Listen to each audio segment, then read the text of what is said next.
So, hello, I'm Johan Rask. I'm the CEO of Insplorion. I'm here to talk about our products and sensor technology for accelerated transition to a sustainable future. In particular, I will talk about hydrogen and hydrogen sensors. Briefly, the agenda, overview, the hydrogen opportunity, our solutions and products, the team behind it, obviously, and a summary as to why you should invest in Insplorion. This is a snapshot of who we are. So funded as a spin-off from Chalmers in 2010, based in Gothenburg, about 16 full-time equivalents. A couple of those are consultants. And the core of what we do is a technology called nanoplasmonic sensing. Without going into details on that, it helps us to understand on a nanoscale what happens close to or at the surface or on the surface. We have two business areas, so that changed from a year ago. We've focused our business. We have research instruments. I'll talk a little bit more about that. And we also focus a lot on hydrogen sensors, where we see a significant opportunity. And I will talk about that more as well, of course. So research instruments. This is where it started, basically, in 2010. The company has built and constructed a handful of instruments. And those that you see up here are the S2 and the for life science applications, and the M8 for battery research. It's been around 125 publications published using our technology and our instruments. We also use this in-house as we look at new application areas and experiment. Right now the business is mostly selling into academics, so researchers, universities, professors. Our aim is, of course, to mature that into more industrial applications where the decision process is faster and the volumes are higher. Moving on to hydrogen. So why hydrogen? Pretty simple answer. It's a huge opportunity. It's a tremendous opportunity. Hydrogen will play a critical role in our transition to sustainable society. It's even foreseen that in 2050, it will account for 10% of the global energy consumption. That's a lot. I'm not going to give you numbers. Many terawatts and terawatts. It's projected in the next 7 years that $500 billion will be invested in the value chain of hydrogen. And there are massive initiatives. 20 to 30 different governments have issued their own strategies for how to go on to hydrogen, led, of course, by the US and the EU, and China's not too far behind, for that matter. And the good thing with that is that anywhere along this whole value chain of hydrogen, either you produce it, you store it, or you use it for some application, you need sensors. But why do you need sensors? Well, there's two answers to that. One is safety. Let's see if this one here works. Yeah. So this is a schematic picture of the value chain of hydrogen. So it's produced over here. I realize the text is a little bit too small, but you have electrolyzers, for instance, where you split water into oxygen and hydrogen.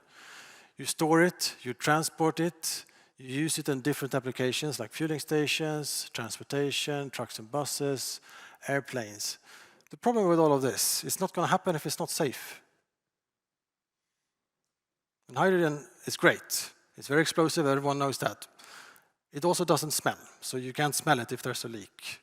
It is also the smallest molecule we have. So if you give it the tiniest chance of sipping out, it will, and it will cause a leak and potential damage and safety issues. The other reason why we will need sensors is efficiency. With billions and billions of dollars invested, if you have downtime or yield issues, it will significantly hurt bottom line and profitability. And we want this industry to be profitable because that will also further accelerate the transition to a sustainable future.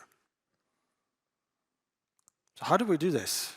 Just going back, slightly to technology, still simplified, but basically what we do, we place small nanodiscs on a substrate, can be glass, for instance.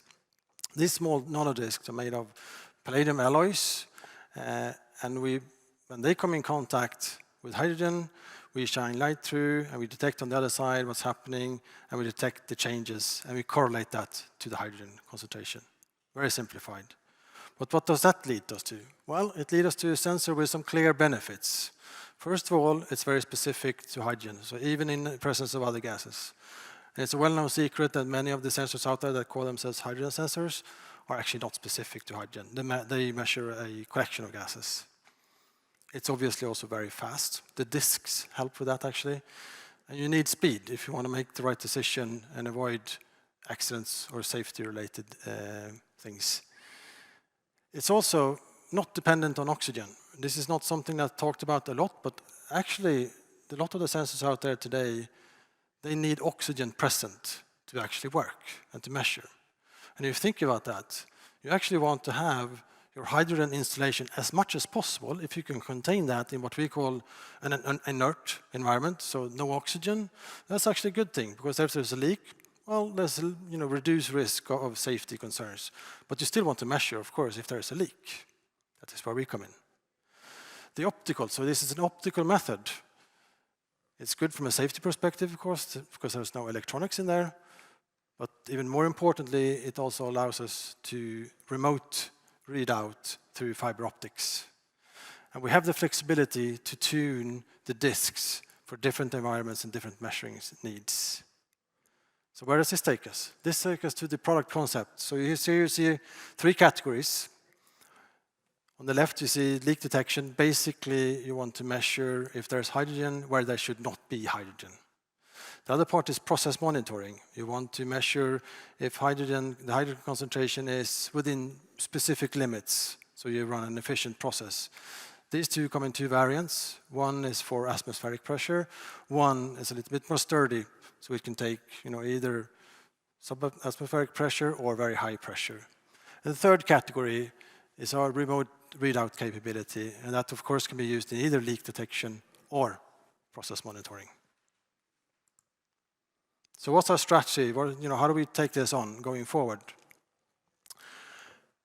We really want to work with the customers and prove our technology in their applications. There are different applications out there, but we want to work with the customers, prove it in their application, because then we know there's interest and there's money on the table.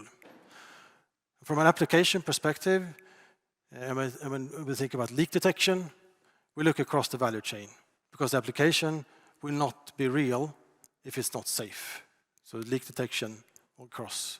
When it comes to process monitoring, we know that hydrogen needs to first be produced before it can be used. So there we look closer to the production than downstream. We're not holier than the Pope on that, of course, but that is how we think about it. And of course, we want to work with partners to get faster into the marketplace. There, of course, is a fabulous team behind all of this. I will not go through all of it. As you see, there's a heavy weight on the technology side, led by Elin Langhammer, our CTO, and Olof, our CPO, Chief Product Officer. Elin is actually one of our founders of the company, and both she and Olof have been with the company for more than a decade. We also have a board, of course, spearheaded by Jonas Ehinger, who's our chairman. He's also the CEO of Gapway. He's joined by Johan, Ulla-Britt, and Anders, all of them with vast international experience from startups to larger company. And last but not least, of course, we have Magnus Jonsson, who's also the chairman of PowerCell. So why should you invest in Insplorion? Well, it gives you key exposure to a tremendous opportunity of hydrogen. This is a very exciting field. And it does so actually without having to invest tons and tons of money into an expensive infrastructure product. We provide shovels, you can say. Sensors will be needed across the whole value chain. And we have a unique technology with clear benefits that they can address these things. We've been around for some time. We've built up know-how and IP and experience in this. And as of today, we have 2 customer pilots on the hydrogen side. We have significant customer interest, as we can't talk about all of them. But we also have ongoing instrument sales. Thank you.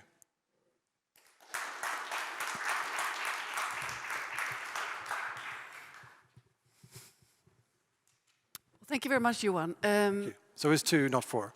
I've got that now. Excellent. Focus is good. Yes. So in moving forward, what challenges do you see in terms of logistics? Because you need a lot of materials coming in. There are alloys that might be difficult to source, given the... We don't see that as a big concern at the moment. Once we get into bigger volumes, obviously that can be of concern. It's not something that we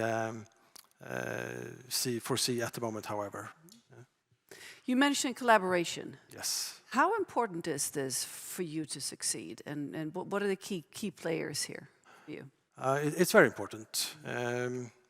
If you think about, also productification at the end, but also the commercial route.